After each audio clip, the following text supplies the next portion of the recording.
Well, good morning to Live, Die, Survive. I'm the host, Harvey.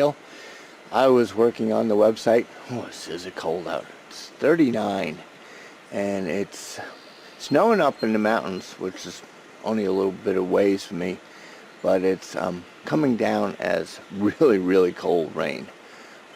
Yesterday it was raining here. I went up just a half a mile from my road's half a mile, so a mile up to the mountain, and it was snowing galore just a mile away from me. But anyway, it's 7:30 in the morning, not to repeat myself. You can see there's no sun yet, but I just wanted to let you listen to the birds. Everything's starting to wake up. This is how dark it is, 7:30 in the morning. It doesn't start getting light here around 11:30. 11:30, and then it starts getting dark around 3:30. Don't have much of a day. Lights are on. Let's see, I got my other natural gas lights on. I got one more.